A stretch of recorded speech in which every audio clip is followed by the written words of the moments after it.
Shouty brain. Hello, my name is Trevor Holland and welcome to the Shouty Brain podcast. Once again, before we kick off any further, I need to tell you I fucked up again on this one. The recording quality on my side of things is all over the shop. So once again, I apologize for that. I've since fixed the problem, but I can't, unfortunately, time travel and fix my own fucked up audio from this episode. It's not bad, but please bear with me. It is amateur hour here, and this is what we've got, but it's much better now, as hopefully you can hear. This week I've got a very special guest. Her name is Sarah. She is a photographer, writer, disability advocate, actor. I think I've covered it. She refers to herself as having a tapas career, a little bit of everything. Fantastic guest, really interesting conversation about her AuDHD, her physical disability, and all sorts of stuff. So please enjoy. Hello, Sarah. Hi, are you all right? Yeah, I'm really good. Thanks for joining me today. No problem. So we talked a little bit before we started recording. The vibe really today is to talk about you, what you do, what your kind of life is like, and specifically kind of focus a bit on your AuDHD, because that's kind of what brought me to you in the first place. I stumbled across your profile on Instagram, and you had some content on there when you were talking about having ADHD and having autism and what it's like. So first, a little bit about you, Sarah. So from your Instagram, you're a disability advocate, you are an actor, a photographer, a writer. Yeah. You told me just a minute ago that you have a tapas career. Yeah, that's what I'm saying. Like, I used to say that I was freelance, but I now say that I have a tapas of jobs because I literally can't stick to one thing. I think it is the ADHD brain. I like to do a lot of different things because I get bored so easily. So it's the photography, the writing, the social media, acting. What have I missed out? Just loads of different things. So I started off as a writer. So I always remember me nan had this poem that I wrote when I was 8, and it was called "The Ghost That Likes Toast." And I did me masters and me BA in English, and I always wanted to be a writer. And so I'd say that I'm a writer. And I love to write. I write short stories, I write poetry, I write articles. Like I've written for the HuffPost, I've written for Metro, I've written for Cosmo. And that's always there. That's always been like the little money maker. But then I've always acted. I've acted since I was a kid. And like the last year, 2 years, I've got back into that. And I love that. But then I've also always had a camera in my hand. I've had a camera in my hand since I was 4. And I just literally, like, it's just one of these things. I think it's just the creative mind. I can't get away from it. And I just then fell into social media. And it's like a need in me that I have to tell people, or I have to educate people about like disability. And I'm an ambulatory wheelchair user. So like every time I go out, I get comments about things, and like there's just, people are horrible. Do you know what I mean? Like I've had some nasty comments when I've been out and about. But then I also spin that on its head, and I'll say to my editor, someone said this to me, can I write about it? So it's just I just can't pin it down, Trevor. Like I need to do everything because I will get bored. But then there's the other side of it where I procrastinate the shit out of things. So do you know what I mean? Oh, absolutely. So I'll go weeks without not doing anything, but then I'm like I need to work. And which job shall I do? In terms of work, because what I've found in the time I've been speaking to people with AuDHD in particular, is the prevailing career seems to be people seem to be self-employed. That seems to be the majority of people. I know that the statistics aren't very favourable for people with autism and being employed in a traditional capacity. I am employed. I have a full time job at the moment. Who knows how long that's going to last? But I find that really interesting because I think really, if I'm being honest, being self employed is what I want to be. Yeah. Because I've been doing this shit for too long, Sarah. I've been answering to people for too long. I've been having to Someone live. else. I've been having to live by a predetermined structure that isn't mine for too Yeah. long. Where I've been trying to just keep up with someone else's fucking routine. Yeah, I totally get it. So my brother's so ADHD, and he's going through the process of getting diagnosed at the moment. And he was in, like, growing up, he was constantly working for other people, and he was constantly getting sacked, and he just couldn't. He could not, like, stick down to a job. And 10 years ago, well, while he was in these jobs, even, sorry, going off on a tangent, um, he was he was constantly making a business plan for his own business, Yeah. and he was determined to do it because he just knew that he couldn't stick to, like, all these rules and all these structures of everybody else. And 10 years ago, he made his own business, and it's so successful, and he loves it. And he's his own boss, and he gets up in his own time, and he does his own thing, and it's amazing, and he loves it. And so, like, yeah, that's exactly what you're saying. Like, you're your own boss, and it's just better.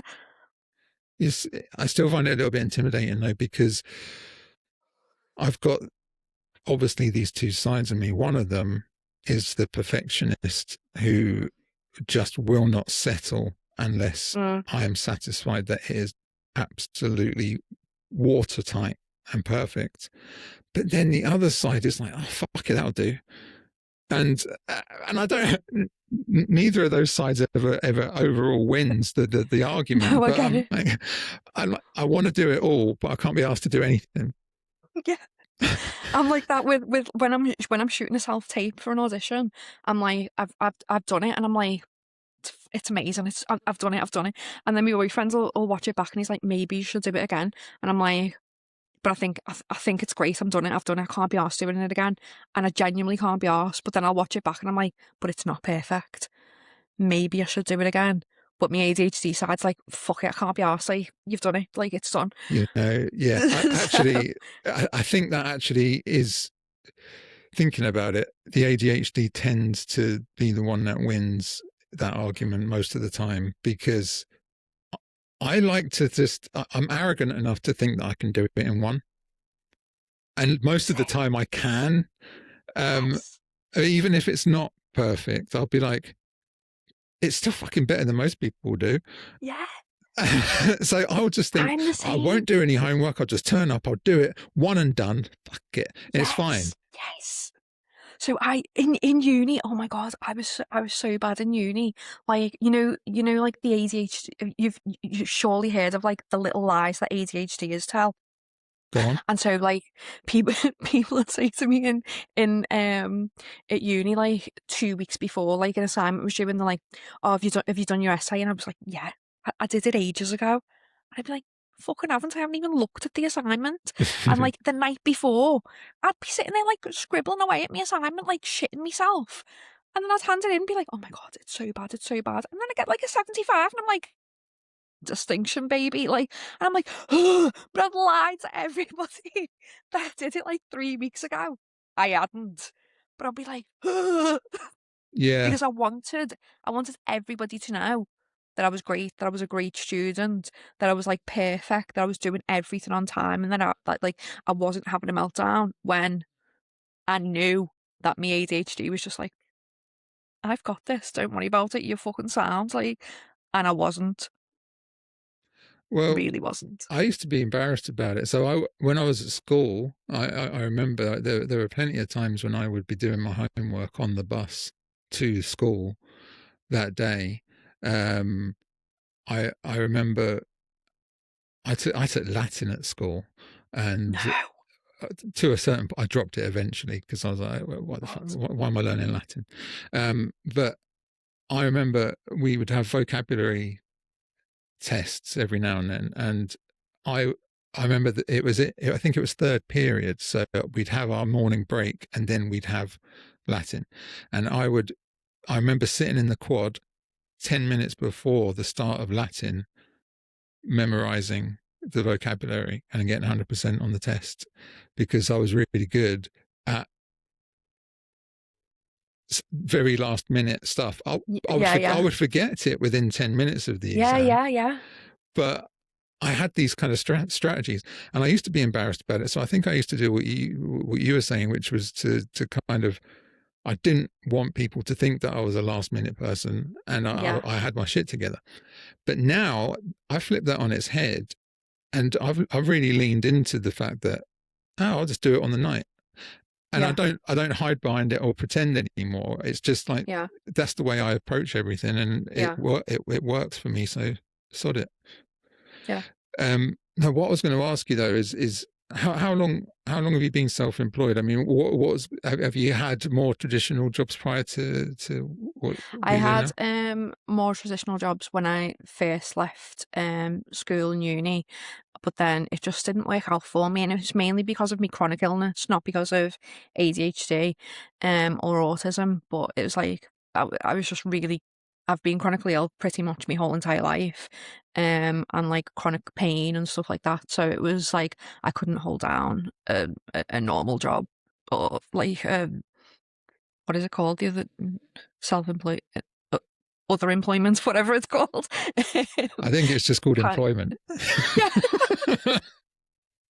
I couldn't have a whatever job because of that really, and I needed stuff to work around me, so it was just better. Do you mind talking a little bit about your physical disability? Yeah, so I have Ehlers-Danlos Syndrome, hypermobility type. So I have like chronic pain all over and I dislocate. And I was diagnosed with that when I was 19, but I started with chronic pain when I was about 7. And I had a hip like operation when I was 13. And up between 13 and 19, I was just having loads and loads of pain and dislocations. But the doctors were saying the pain was all in my head. And yeah. And my mum was like, no, she's dislocating her jaw, she's dislocating her shoulders, and the pain isn't in her head. And I was like, no, it's really not. Like, my shoulders popped out.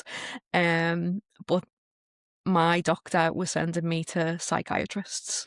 But could they not see evidence that you had dislocated things? Yeah, but they were still just like, I was like a melodramatic woman, wasn't I? Of course, Christ. So it was just like, and because my jaw would like come out and pop back in while I was in school, it was just like, oh, maybe it's just like, I don't know, the way they were like making out like I was a bullshitter, do you know what I mean? Like, because the first time it happened, I remember the exact, I can like picture it.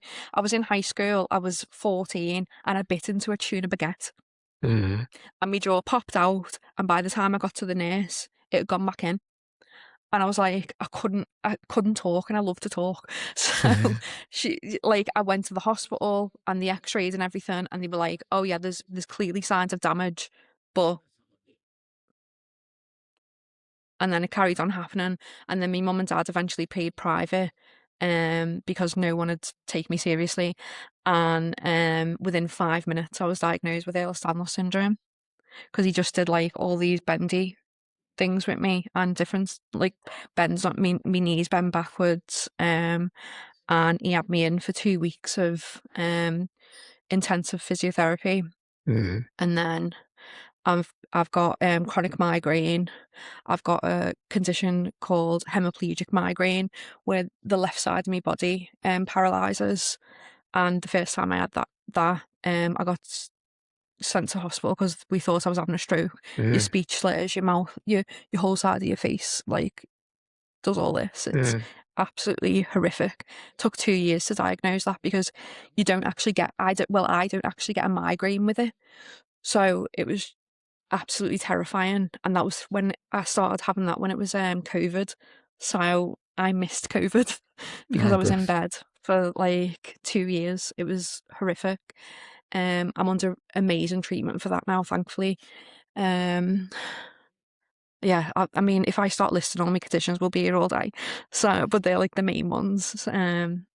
And so But you're a wheelchair user, but do you use a wheelchair all the time, or not all the time? no, I use it mostly when I'm outdoors, and then I use crutches indoors. But yeah, Wow, it's and it's, then it's crazy there's the that. ADHD and autism.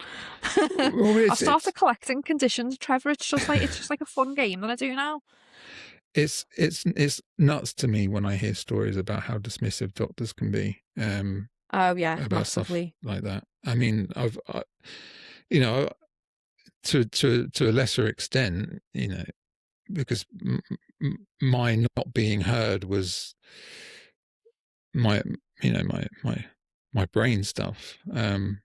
Yeah. But yeah, it's been a frustration for a long time. But tell me about how you came to be diagnosed AuDHD, when that actually occurred, and what brought it Okay. on, if you don't mind. So like I've always like felt that there was something like different about me. Like I've always like when you just know like even as a kid I was like I think differently, and like I like blurt out things, or like why do I think this way, or why do I say things in like I remember I was in uni and I just like say inappropriate things at inappropriate times, and then I'd be thinking to myself like, why am I saying that? Like, shut up! And like, some people don't say this, and like, or and I'm like, just things. And then me nephew was my nephew started getting like told in school. My nephew, by the way, is my sunshine and light. I absolutely adore him. I don't have kids, don't want kids. Like kids are not for me. I love my dog. As you can see from my cough, my dog is my whole entire world, right? Um, Background of my phone, he's my absolute baby. Um, and but my nephew is my whole shining light, and I adore him. And so he started getting called like naughty and disruptive and like just horrible words in school, and he was missing. He started they started bringing him in at playtimes and stuff, and he was missing his playtimes, and I was like, this doesn't sound like my nephew. I know my nephew, and he was 7, and so we started looking into ADHD for him, Mm. and because I knew what he was like. I know he jumps from couch to couch. He likes standing on the table and pretending he's a helicopter. He's very very hyperverbal. And I was like, okay, so maybe it's something else. And so we proper looked into things, and yeah, Kane's ADHD. Um, and then I was like, hang on a minute, all these things that this kid does, I do. Mm. And I was like, I've never really looked into it before because I just thought ADHD meant you bounce off the walls and you jump around a lot and you're very Mm. hyperactive. But I didn't realise with women it's a lot of internal thoughts, and it was like a lot of talking, and there was a lot of it, and I was just like, uh, hang on a minute, is that me? Mm. And when I started looking into it for him, I was like, oh my God, fuck. Because I'd never ever like seen it in that way before, and I'd never like it just didn't it never occurred to me that that was me. And I was Mm. just like, fucking hell, oh my God, are all these things that I've been doing all these years that? Mm. And so when looked into it for him, I was like, oh my good God. And then when me and him are together, we're the same. And I was like, oh my God. And so I started looking into a diagnosis for me. And then I was like, oh, am I also autistic? Because I have real bad sensory issues and da, da, da. So I ended up having my autistic assessment first. And in that assessment, he said to me, I can't officially diagnose you with ADHD, but you really need to get an ADHD assessment. I went, oh, I've got that next month. And he was like, okay, because you definitely are autistic, but you very, very much ADHD as well. I was like, oh, no, I know I am. And I was like, but I'm getting that next month. He went, yeah, I can't diagnose you with that, but you're both. And I was like, thanks. So yeah, you suspected that you had ADHD. How did you arrive at the thought that you might be autistic as well? It was because the way I shut down, like, and I can't talk about my feelings, and I can't, like, the way I am with sensory things. Like, I've got very contrasting lists of me ADHD and me autism. And it was some of the boxes on the ADHD didn't make sense for the autism, and I don't know why I'm doing this. Right. Like the autistic like things just ticked. Do you know what I mean? Like, and so it was just I knew that it didn't make sense. Mm, Do you know what I mean? mm. And so you got your autism diagnosis first, and then you had your ADHD assessment separately, and I assume you were then diagnosed then as well. Oh yeah, Um, of course. Now, how long ago was this, if you don't mind me asking? 2 years. Okay. And what's changed in your life since being equipped with this information? So I started medication for the ADHD, and I was like suddenly just like, oh, I can focus now. Mm-hmm. Like, okay. The first day that I took it, I felt like my head was a cloud for the first day, which was just strange. But then after that, it was like, wow, okay, this is how people work. Right. Right. It was just odd. Like, and then there's days when I've like forgot to take it, shocker. Mm, And I'm just like, it's weird. Like I can't function at all. mm. And you And wonder how you could ever before, right? yeah, yeah, Yeah. it's so odd. Like, and I feel really sad Mm, because I'm like, I genuinely can't do anything. yeah. And I feel really sad on those days. But yeah, it's strange because I actually like taking them because I know I can like I can't do everything because I still procrastinate loads, Mm. but they do help.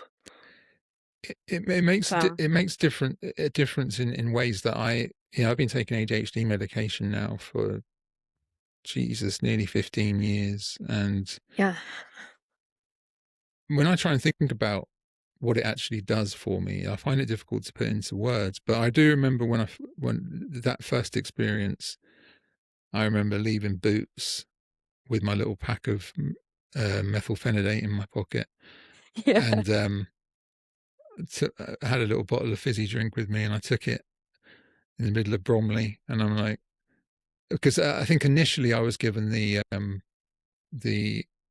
immediate release version, and since then I'm on the prolonged release. I have been for years now, but I remember that first one. I just see. I don't know how much of it is my own memory letting me down, and how much of it I'm kind of sugarcoating or whatever. But I just seem to remember just quiet. yeah, I just remember suddenly I was just going about my day, and then suddenly I was aware of the fact that there was silence in my head yeah, for the first time in my life. And I thought, what the fuck? Almost felt like I was in a sensory deprivation chamber, because I'm like, almost like this almost unnervingly quiet. And I didn't know what to do with the quiet because I'm so used to there being noise all the time that suddenly there wasn't any. And I felt a bit weird about it, to be honest. I just didn't know what to do with myself. And then I started being really retrospectively pissed off that I'd had to do 28 years with that noise. Yeah. And I Because thought, that's what I meant about like the cloud. I was like, what is this? Yeah. It's so odd. it's so so yeah, the with the ADHD, obviously you have the option of medication, which does quiet down some of the more destructive parts of it. It takes the edge off, probably more accurately. It takes the edge off, and it makes you more capable of just living a life that seems to function in ways that otherwise wouldn't. But it doesn't stop you from having ADHD. It just stops you from. It means the difference for me. It meant the difference between being able to hold down a job and not. For me, it meant the difference between paying my bills and being chased by bailiffs. For Yeah. me, it meant having one girlfriend for a number of years rather than one girlfriend every couple of months. It changed the kind of stability of my life, but I still have all of the same flights of fancy, the same impulsive ideas, but I have a way of taking a step back before I jump off the cliff. Yeah. I'll still have that. I'm going to do this, and then I'll be, but what if I don't? Yeah. And I never had the Yeah. what if I don't before. Yeah, same. Because I'm very, very impulsive, especially with like buying things and like shopping and stuff like that. Because I'd be like, I'm just gonna get everything and just and like I don't give a shit about money and but like now I'm like, oh, and I get such buyer's regret, like horrifically, so bad to the point like I'd cry. Really? Yeah, so bad, and I'd never be able to save, and I'd never be able to like with money, it was terrible. I was never in like debt or anything, but I was always like on my last pennies and things like that. But now I've got like savings and I'm good with money. But like I would buy things and then I'd like sit holding them and being like, I shouldn't have bought you, I shouldn't have bought you, and things like that. And it was so stupid, and it would just be like, I remember buying, this is such a ridiculous story, but I remember buying a clock, right? And it was 40 quid. And I hate the sound of ticking clocks. I hate the sound of them. And I don't know why I bought it, but I was like, I fucking hate you. I hate you. I shouldn't have bought you. And I'm like, now? What the fuck was I doing? Like, I just took it back, but I hated taking things back to a shop. Like, that's an autistic thing. Hate phone calls, hate taking things back, hate returning things, hate, like, speaking to people in a shop. Like, I always go shopping with my nephew because he's great at this. And I'll go to him, Kane, go and get a worker, and he's just like, excuse me, my auntie needs somebody, because he's so ADHD and so confident with that type of thing. And I just like retreat. And Kane, go and find a worker. That's fine, Auntie Sarah, I'll go and get someone. he orders in restaurants and everything for me, because if I'm like having a quiet day. Before I forget, if we're talking about this retreat, I just wrote down the word retreat before I forgot about it, because I'm interested, because I'm very similar to you in that sense. I flitter between, and it all depends on the alignment of the stars. Yeah. As to whether I'm going to be sociable or do not talk same. to me. Now, how does that tie in to acting? This is what I was about to say. I knew you were going to ask me that, because I said this to my friend a few weeks ago. I was like, how can I be autistic and be an actor? Like, how does this work for me? And she was like, because my friend, she's autistic and ADHD as well, and she's like, I could never do what you do. I could never be, on TV and stuff. And I was like, I know, but how do I do it? Like how, like, and she's like, just because you've got the confidence to do that. And I was like, I know, but like, how do I? And I was like, because sometimes I don't want to speak to anybody, and like, I don't like going to parties. I don't like speaking to people. I don't want people to know who I am. And she's like, but other days you're ADHD and you do. And I'm like, okay. But it's like, am I masking? Am I like, or is it, I don't know. I don't know. Is it my job? It's my job. Sure. I was gonna ask whether it does tie into masking in some way, because there is Yeah. the argument that for autistic folks, so much of your life is a performance anyway, Yeah. um, because you are inventing a character that you think is one that's going to be accepted by society. So Yeah. you like, right, today I'm going to be this person because this person would talk to Exactly. these people. They would gesticulate in this manner. Yeah. They would Yes.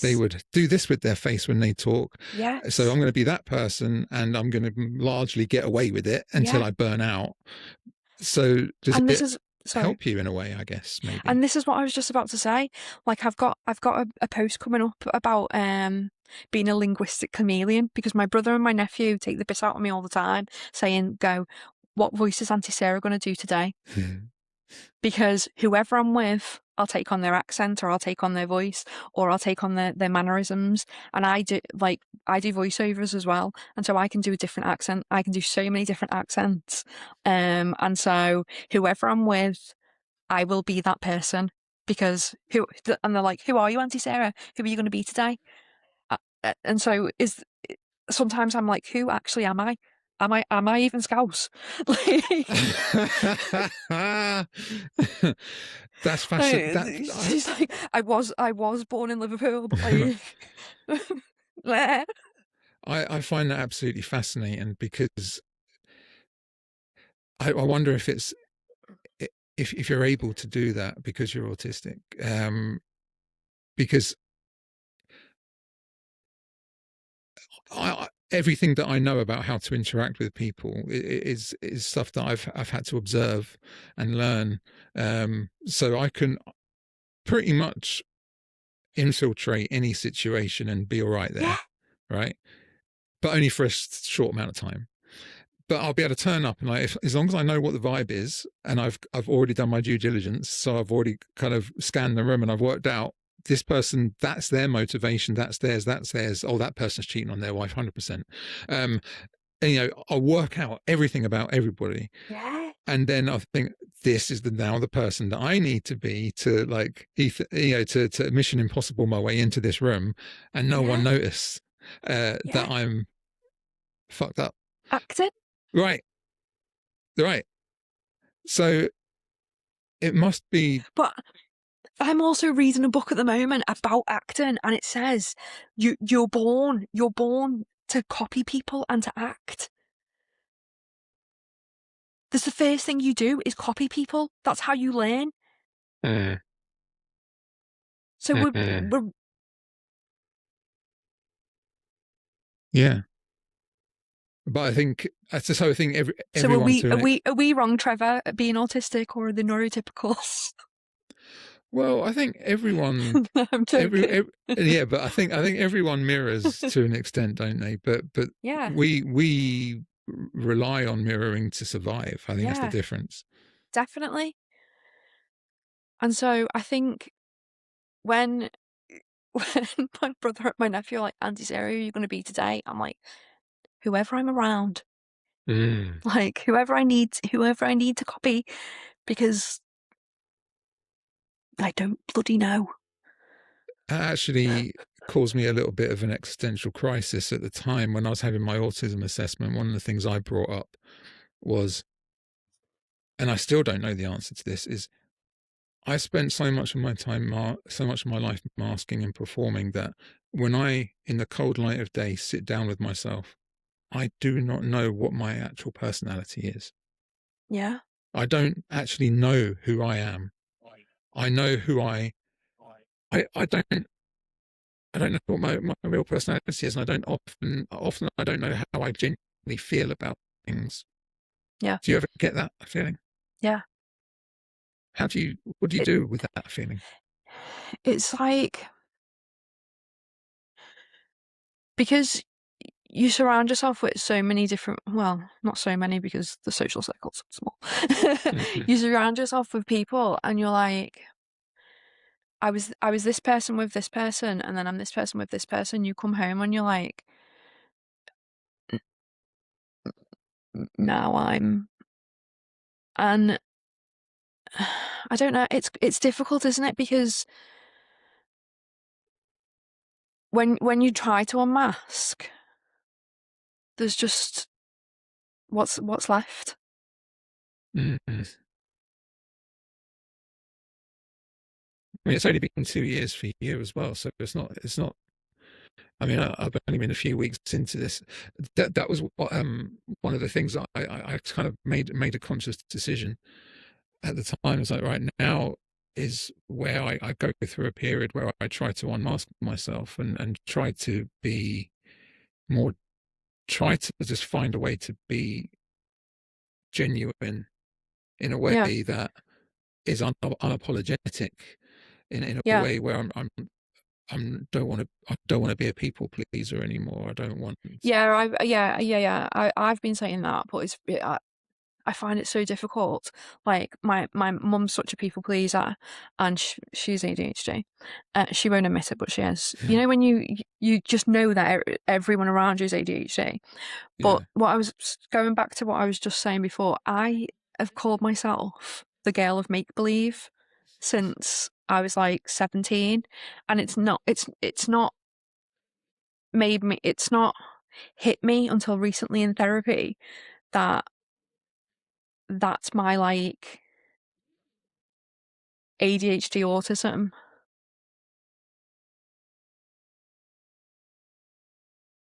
Masking, unmasking, I don't know. Because I wrote a poem about me, her, the girl of make believe, when I was 17. And like as if she doesn't exist. And forever, that's who I've called myself. And it makes sense to me with my AuDHD. But I didn't know I was AuDHD then. Do you know what I mean?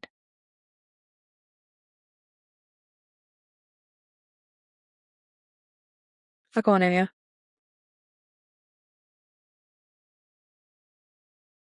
No. I don't know if you. Okay. Yeah, got you now. Um, yeah, that's really interesting. It's the people pleasing part is probably the most difficult because that's my strongest defense mechanism, always has been, is to not upset apple carts and to not Yes. stand out too much. I don't want anyone to be upset with me. I don't want to have to confront anyone. Yeah. Um, I want even to think that someone might be annoyed with me because I think that anyway. So Yeah. if I do everything I can to make sure everyone's always in a good mood with me and everyone likes me, then that makes Yeah. my life a lot easier. Yeah. For me to be genuine and ask myself a bit less apologetic about who I am. But that feels like I would be changing my personality to do that because Yeah. that's my nature now, is just try to keep everyone happy all the time because Yeah. I can't live in a world where people are out coming out for me. I can't be Yeah. that person. Yeah.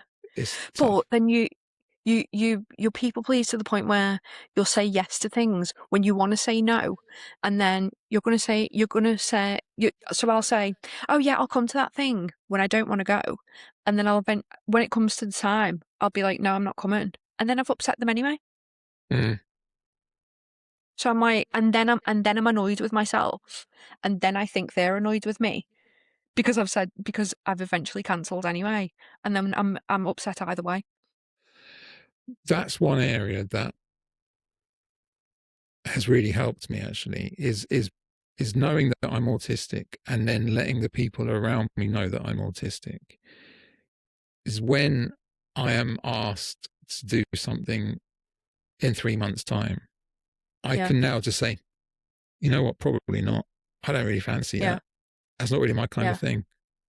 Yeah. And I'm less inclined to make that false promise that I'm going to do it. Well, that's good.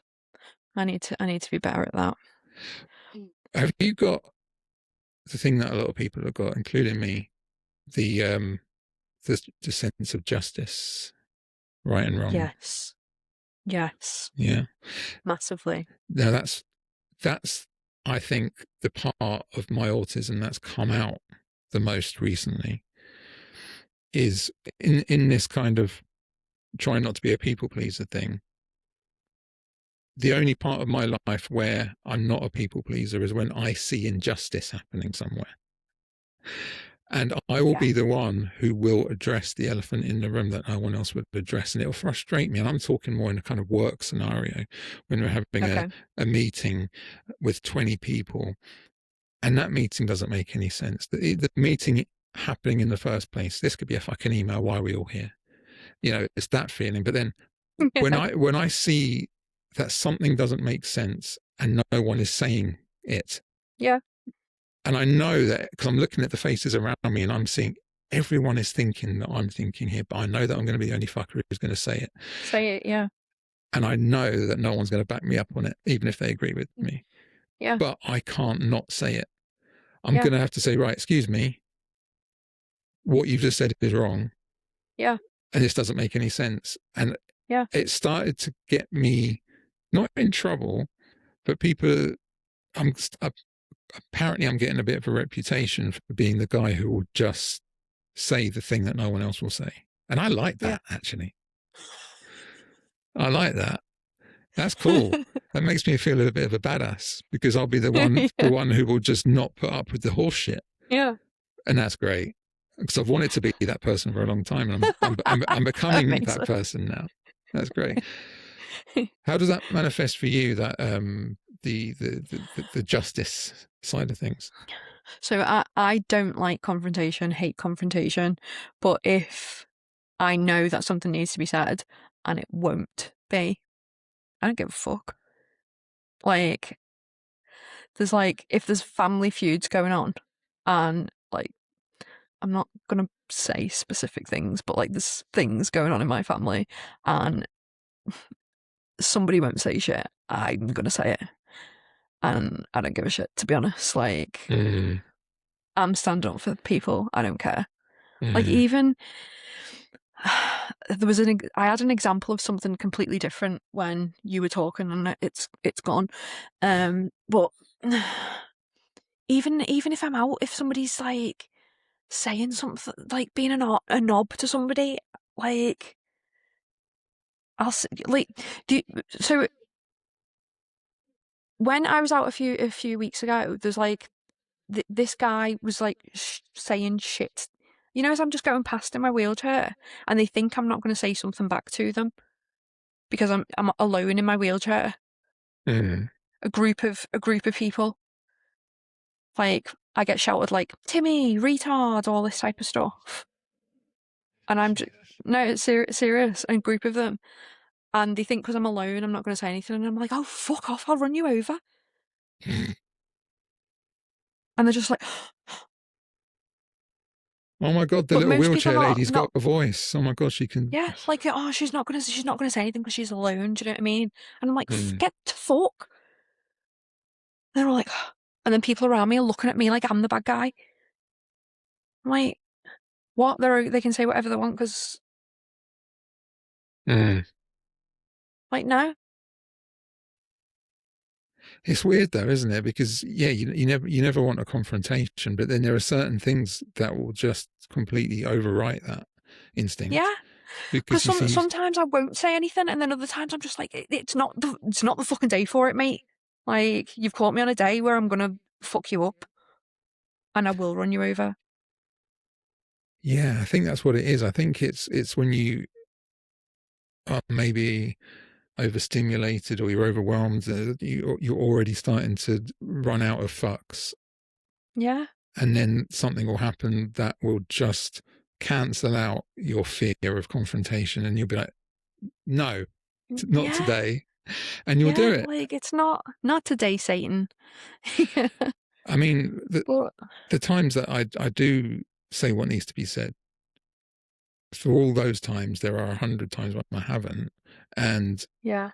Yeah, I'll same. I'll still think about a thing that happened 30 years ago or 20 years ago or however long ago, where I think Yeah. I should have said Yeah, something, I wish I'd have and said I something. still Yeah, think about same. it, and I will Yeah. still I'll be replay like that in the conversation. yeah, I'll be in the shower and I'm like, oh, Always bitch, the why didn't you shower, say this? always the Yeah. fucking shower. Yeah. Or Yeah, I'm like, it's like 3 a.m. and I can't get to sleep. And I'm like, why the fuck didn't you say to that fucking bitch? I know. And do you also do it where you're not only are you replaying previous highlights, you're you're planning. You know that a conversation is going to be happening at some point in the future, and you are working out all the different ways that might play out, and you're assuming that it's going to be an adversarial conversation, Yeah. even though it's probably not. And in your own experience will tell you it's never been. But Yeah. what if this is the one that turns into a confrontation? And so in my head in the shower, I'll be like, well, I'm going to say this and I'm going to say that. And I'm like, Yeah. oh, and if I do, that's going to be wicked because it's going to be like Yeah. because it's the most cutting thing that I could possibly say in that moment. I'm like, I'm going to do it. That's going to be great if Yeah. that happens because that person's Yeah. a fucking arsehole and they're going to Yeah. deserve it. And then you actually have the conversation. It's like, oh, yes, yes, oh, yeah, oh, yeah. And everyone's just Yeah. so nice to each other. But it's the same shit every time. But I love those planning the battle that Oh yeah. I'm never gonna have. Yeah. Or I do it in the car and I'm just like, yeah, I've got this. I've got it. I'm gonna do this. And then I completely forget everything that I was gonna say. Yeah. Just like, oh, okay. You're an absolute loser. Can you hear my cat? Yeah. He's lonely. He feels he's a very needy child, and Abandoned. well, it's like I haven't spoken to him for 47 minutes. And so Terrible. it's crisis point. He can get into this little kind of partitiony thing that I've made. He can get into it easily, but No, he's not willing to it's just kicking accept. off. Yeah, I know you love your cockapoo, right? Yeah, my Um, boy. are you primarily a dog person? Do you like cats as well? I like all animals, but the dogs. I'm like, ugh. We're a very big dog family. What I was saying about my brother's business, he's a dog business. He's a dog walker, pet sitter. That's great. Yeah, so we've always got the dogs. I hear that a lot with autistic people. Of this connection with animals. Animals, yeah, massively. I'm learning about this more and more. Yeah, I've been absolutely obsessed with all creatures yeah, since I was a teenager, and this isn't an uncommon thing either. Preferring them to people most of the time, yes. right? Literally on my keys, I've got a keyring that says I prefer animals to people. Right. And I take it to the extent where if I see any kind of creature on the street, Are you saying you're going to stalk them? Because I do. I want to meet them and hang out with them. Yes, same. But I will also, I'm never going to kill one. Ever going to kill What? it? No, obviously. I will sidestep an ant on the street. I'm not going to kill a Yeah. thing. Why would I kill a thing? And I slow down my car to like to look at them, and my boyfriend's like, "There's cars behind you." I'm like, "I don't give a shit. There's a dog." so, like, I'm pretty unflappable when it comes to, excuse me, the kind of films that I watch. Any amount of gratuitous violence doesn't faze me in the slightest. Same. I'll watch a film where 1,000 babies are beheaded. Not that I have, But if that film existed, I'd be like, oh, Yeah, I wouldn't fine. face one dog gets punched. No, I'm not like, watching it. No. if I know that If it there's a no, danger for an animal in a film, I'm no, like, not watching it. not happening, No, mate. It's no, crazy, isn't no. it? True crime, serial killers, I'll watch it going to sleep. Right. One animal even remotely gets hurt, absolutely not. I would rather die. It's so intense that feeling of I do not want to witness that, even in a fictional No, capacity. no. So there was a film when I was a child called Once Upon a Forest, Right. and it was fictional. And at the very end, at the very end, all the little animals. It was animated, and all the little animals can't find their family, and all of them then get reunited, and the little mole can't find its family, and his glasses are broke. I sobbed, was sobbing, and then eventually his family come in. I'm still sobbing. And my granddad had recorded that and then Snow White on the same video. And I always wanted to watch Snow White, and he always fast forwarded it, and he always stopped it with a little mole. And I used to sob me heart out, and I was like, we can't watch it, we can't watch it. I can't see the mole, I can't see the mole. And he's like, it's fine, it finds its family. And I was like, no, but he doesn't find it for 2 minutes. And he's just like, Sarah, it's fine, he finds it. And I'm like, no, we're never watching Snow White ever again, because I always think of the bloody mole. What do you think it is about animals with people like us? I think we've just got like a connection with them, because like I don't, they just have all unconditional love, isn't it? And they rely on us. I just see purity when I see animals, right? I just see this purity to them. They're precious. They're like my dog just loves me. He doesn't judge me. There's no. He doesn't. He doesn't. Yeah, like people always want something from you. And I There's think always a judgment. Like you have to like. How do you explain it? Like, there's, I don't know. I feel like with people, there's just something, isn't there? There's like there's an expectation, yeah, I think and go on. I think people have overcomplicated their own lives for generations, and we've evolved into these creatures that shouldn't have lives as complicated as they are. We've become too intelligent for our own good. Yeah, But also, people are unpredictable. yeah, People have ulterior motives. And people, if you want to go down this road, people are the enemy of animals. yeah. They just fucking bulldoze their way through the planet and don't give a shit. And then you just see animals just doing animal stuff, and they're Do you know just what? living. Yeah. Do you know what I don't like? You know when you lose your animal, someone Mm-hmm. just says to you, "Just get another one. Oh, okay. Just get another one." And you're like, that was literally my family. That was my baby. Like they were part of the family. Just get another one. Like, I don't know why people don't understand that. It's like telling someone to have another baby if your baby dies. yeah, And it's the same people who will, because I've got a hairless Sphinx cat, and he's the most beautiful creature in the universe. But some people think Sphinx yeah, cats yeah. are ugly, right?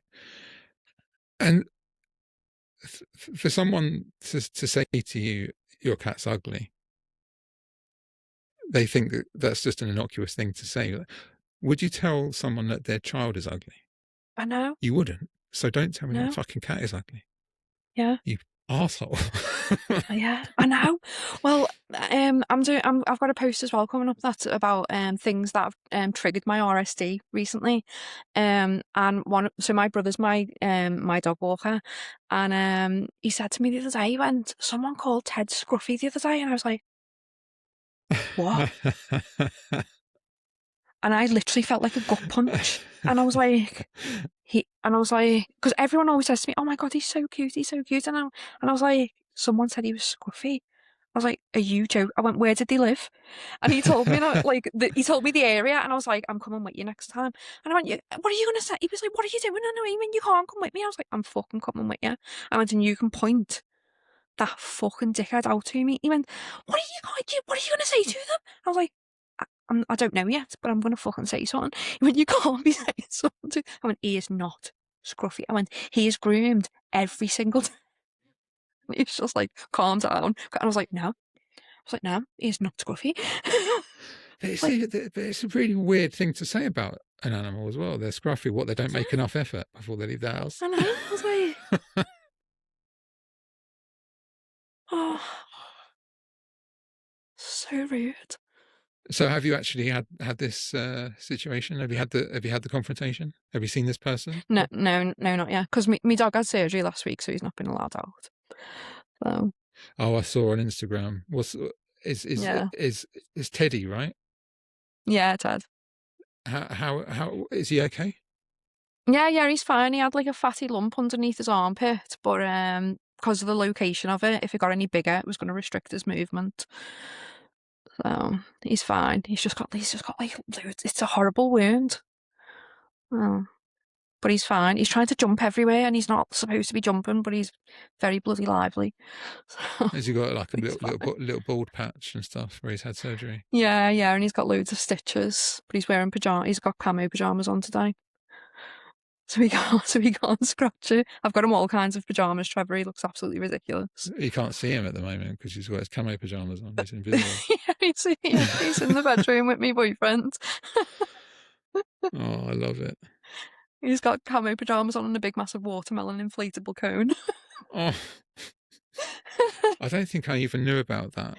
That inflatable cones were a thing. Yeah. They do cheese ones, donuts, everything. But I seen the watermelon and we all love watermelon. So I was like, he's having that. Tell me, because we just talked about watermelons. I'm obsessed with melon as a thing. But tell me about some food textures that you cannot handle. Oh my God. I'm worse with like um tactile textures than food textures. But food textures I don't like grizzly like chicken or anything. Um my boyfriend hates it when I do that. Um do you know if ham's got like white bits on or it's got that like gristle in it, I will like spit it out. Like horrible. Um I can't touch felt. I I can't saw touch sponge. I saw felt come up on your Instagram. I Yeah, wanted. sponge absolutely knocks me sick. Oh my God. um velvet. Yes, thank you, velvet. I was hoping you were going to say velvet because that freaks me out. Vile. Stroke it one direction. I'm perfectly happy with it. Yeah. But knowing And that it's got the other direction, I can't touch it vile. either. Yeah. Vile.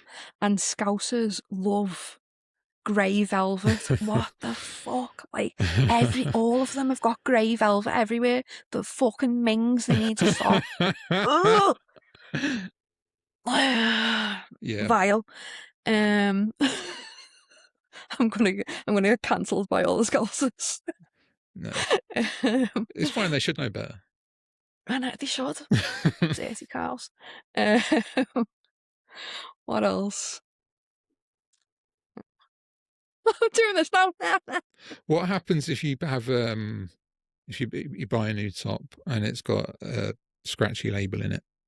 No, I'm not about that life. Even when I was little, my mum used to have to cut everything out and then put like that like little tape over it because I was a demon when I was a child. absolute devil. Hated it. See, I have the same problem. So my autism will not allow me to wear clothes with a label inside, but my ADHD will not give me the patience to unpick it. So I will cut it out, and so I'll end up Oh with a no, big. and then you've got the horrible thing. Oh no, Then see I've got a my big hole. I've got a big hole where yeah, the no. thing used to be.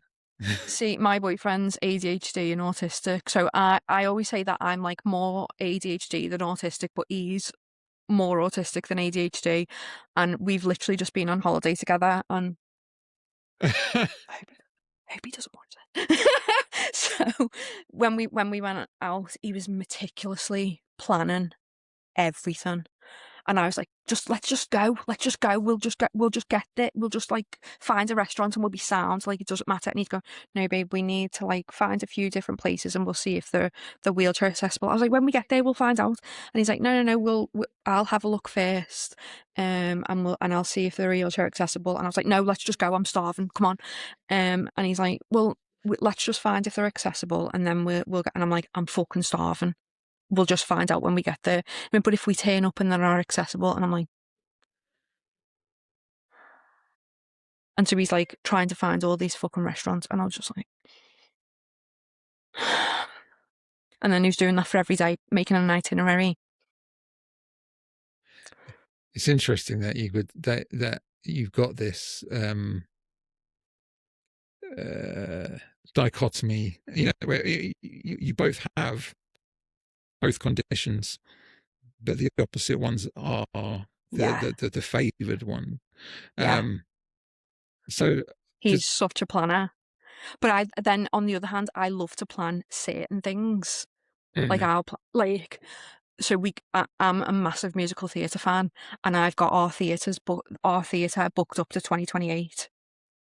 So I've got that all done. Because I need to know that we're seeing all these shows. So like that's done. He hasn't got a fucking clue. Like I'm just like, are you free in January 2028? And he's like, whatever. Do you know what I mean? And he doesn't care about all that type of stuff. Like we're going to a wedding in his mate. We're going to a wedding in September in Germany. His friend, he's not got it planned at all, but he's got to plan it. He's not. But if it was down to me, it'd be sorted. But I don't know where the fuck we're going. He'll sort it at some point. But like all the other things, but like, and then we're dead messy. Like our house is like it's just fucking all over the way. Um, but, but planning that type of thing when we're on holiday is like, and it fucking does my head in because I'm just not like that. I'm like dead spontaneous. Um, but then I like to like, but if I'm planning something on the day, as in I've had it planned for weeks and something goes wrong, I will have a fucking meltdown. I will lose my head.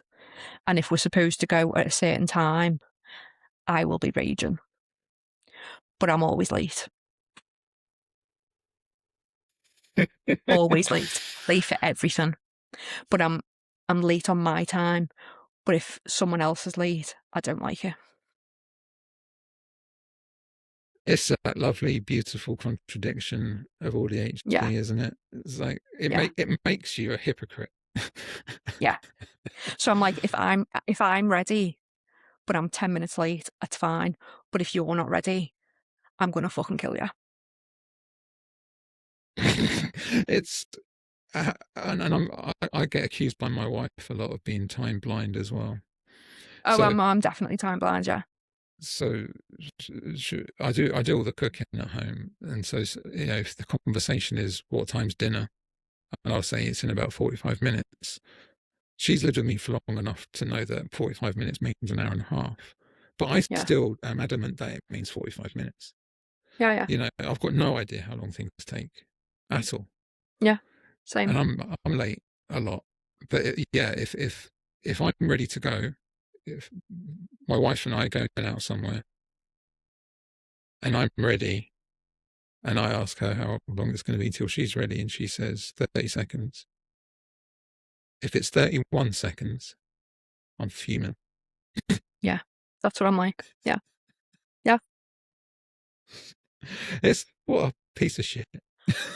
yeah, yeah, yeah. It does my head in because he'll watch me getting ready and like doing my makeup. I've done my hair and everything, and then I'm dressed, and then he'll start to get ready, and I'm like,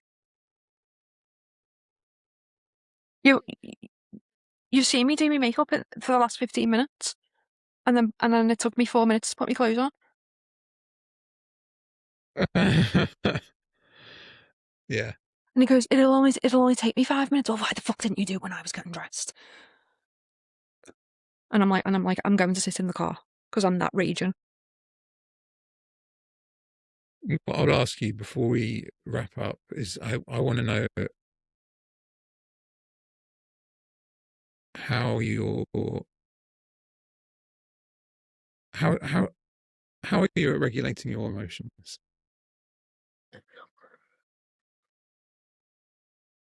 Did you just hear me say that I was raging after Yeah, that's somebody what. not being ready? Yeah, but that's just perfectly normal shit to me. No, I know. No. I think I'm better than I used to be because when I was younger, I was absolutely horrific. I used to like throw TV remotes. I threw an iron at my brother once. Um, yeah, I unplugged it from the wall and threw it at him. He's got no creases on his Um, head anymore, though. Bless him. no. Um, yeah. I used to punch walls. Yep. So I don't do any of that anymore. I'm not angry. Like I'm very sensitive, but I've always been too sensitive. Like always, like I've always cried. I don't cry as much anymore, but I'm like I'm very emotional, as in like I suffer I suffer a lot with RSD. Mm. Um, and I do I find things difficult. And little things bother me, but they always have. Um, like being left out of things that I don't even necessarily think I'm being left out of. Um, and I think I'm better at managing it and speaking about it now, whereas I used to just hold it all in. Um, and I think that's just learning about myself a bit more. Mm. Uh, and yeah, I think I'm a lot better. I think that's with age as well. I think talking Um, about it is important. So definitely. RSD, for those who might not know, is rejection sensitivity dysphoria, right? Yeah, yeah, Um, and so where I've um, got a bit better at that is I'm not hiding how I feel about a certain thing. So yeah, the classic is in a work setting or even in a personal setting when someone might send you a message saying we need to talk, and then yeah, that's all they'll say about it. yeah, Like, right, well, what? And so that then becomes the most horrendous thing. Um, yeah, at work, it might be an email, um, um, a meeting request, and it will just have catch up as the title, and you've got no idea what it's about, and yeah, it's in 4 days' time, and so you're going to spend the next 4 days just at crisis point, or I'll go, could you just you know what I'm like, so could you just tell me what this is about, whether I'm in trouble, how long it's going to be, and what I need to know beforehand. Let's not yeah, fuck about. And so yeah, people are a bit more forthcoming with me yeah, now, which they have to be, yeah, because how can you live like that? exactly. Just thinking everyone hates you all the time, because that's Yeah, we're always on the cusp of thinking everyone hates you all the time. yeah, So anything that's going to possibly reinforce that preconceived notion that you've got is you've got yeah. Yeah, the reason I asked was because you were talking about the raging, because I that's the one thing I think that's where it manifests the most noticeably. yeah, By and large, people will have no idea that I've got either ADHD or autism. Um, but when they see me like, for example, the thing, it's something about being taken by surprise in a painful way. So it's like if I hit my head, not in a really painful way, but if I just not, because I'm quite tall, if I hit my head on something, I'll be so unspeakably angry about that. Even when I'm eating and I catch the inside of my Yeah. cheek, don't talk to me for 10 seconds, literally Yeah. 10 seconds. After that, I will be fine. But for those 10 Yeah. seconds, if you talk to me, I do not know what I'll do to you. Yeah. but Yeah. but if I hit my head, I have such rage about it. I've destroyed things in my house because I've hit my head on something. I hit my head on a shelf. I destroyed a cupboard door, and I just can't do anything about it. That is, Yeah. I've never hit a person in my life. I've never been a Same, yeah. violent person in any capacity, but I will destroy things in my house. And then I find it goes through a loop, because the thing that ends up bringing me back and calming me down is then repairing the thing that I've destroyed. Yeah. I'll go out and buy a new cupboard door, or I'll fix the cupboard, and that will calm me down. And it's nice and therapeutic. But then you're going through the embarrassment of, oh my God, I've lost my fucking mind over hitting my head. What sort of, Yeah. how am I a functioning adult? I can't even handle that. Yeah. Yeah. Yeah. So an example of that then, my chemist is constantly getting my prescription wrong. So I have quite a large prescription, and constantly raging already, constantly getting it wrong. They leave out one of my main painkillers, okay, and they're doing it every single week. And me mum sorts out my prescription because I can't ring the chemist because I'm autistic and I don't like using the phone. And so my mum does it for me, and every Friday they're forgetting it. So I ring my mum, and I like doing my prescription every single Friday because I've done it every single Friday evening since I was 18, and it's my routine. Because I'm autistic, I don't like changing my routine. And so every Friday they've forgotten my prescription, and every Friday they forget. And so this Friday gone, it was forgot again. And I started doing this to my face and then punching the bed for a good 20 seconds because I was absolutely fucking raging because it was forgotten again. And then I rang my mum, and my mum went, "Oh, it's fine, we'll just sort it out on Monday." Because she just doesn't get it. It's a routine, it's a thing that I do, and it's constantly forgotten. And so it made me enraged even more. And it's just like a throwaway thing for everyone else, but it's a thing that I do, and it's part of my routine. And it's like, what the fuck's that? It's not a throwaway thing though, is it? It's No, it's not for me. no. That seems to tie in with some of my intolerances as well, and it makes me sound like a complete arrogant piece of shit. But I know that I'm smarter than most people around me. It's just the way we are, right? But when people are consistently fucking stupid, and that kind of always making the same mistake over and over again, always getting something wrong, it's like, come on, why can't you just understand this? Why can't you just get this right? How hard is it? Exactly. And yeah, that sends me through a loop when I see people being thick. Yeah, I can't. Stupidity just fucking pisses me off. I can't deal with it. But no, when there's just things that mess up you, and it's out of your control as well, and you're just like, oh my fucking God, But my boyfriend was like, it's fine, we'll get it sorted and all this. But when you're just like, oh my, not it fucking gone. But yeah.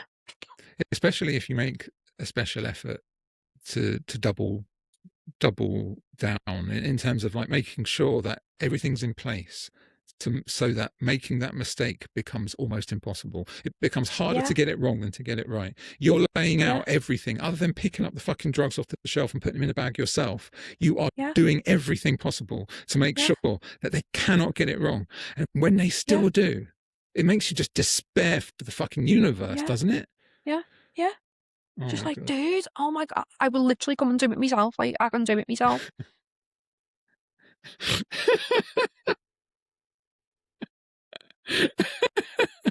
Yeah, exactly. Start fucking up my routine. Jesus. Oh, Yeah. Lord. But yes, on that note, Sarah, I just wanted to say thank you so much for joining me and having a lovely chat about everything that we talked about. It was so much fun and so good to listen to your stories and find out more about you. Thank you very much. So here's the bit where I completely forget how to speak. So I'll get the outro later. But yeah, thanks very much, Sarah. Speak to you soon. Thank you. You're welcome. That was the fantastic Sarah. I hope you enjoyed it. And if you did enjoy this podcast, please do subscribe, leave a review on your preferred podcast platform. Once again, we have audio and video versions of this. So depending on what you're listening to at the moment, if you go onto my YouTube, you'll find the full video version. Or if you're already on YouTube, if you just go to shoutybrain.com/podcast, you'll see links to all the various different platforms where the podcast is available in audio form. Speaking of shoutybrain.com, interestingly enough, I've got a Redbubble shop that I've opened recently where I've got some of my weird little doodles and stuff on there. I'm trying to kind of sing from the rooftops that people with neurodiversity, especially AuDHD, should be able to wear that as a badge of pride. So I've got lots of bits and bobs on Redbubble. So please do check that out if you get the opportunity. Lots of really good deals on there. Try not to pimp myself too much, but once again, if you go to shoutybrain.com, there is a link to the Redbubble shop in there, as well as usual, the links to my social media, my YouTube, my Instagram and Facebook and so on. So please do check those out. Please do follow, because it really, really helps me build a bit of an audience for this podcast. If you want to follow Sarah, which I strongly suggest you do, on Instagram, she is at From Sarah Lex. So FromSarahLex. That's going to be in the show notes, or if you're on YouTube, that's going to be in the description as well. On there, you'll see all her really, really quite funny and sometimes poignant content, as well as links to her other accounts for Teddy the Cockapoo and for her photography. Really good stuff there. So please do check her out and give her some support as well. That's it for me for this week. I'll be back next week with another special guest, and hopefully there'll be no further issues from a technical perspective. But we never know. This is me we're dealing with, and it's all a little bit shambolic, isn't it? Let's be honest. But thank you once again for listening. Take care. Enjoy yourselves. See you soon, okay?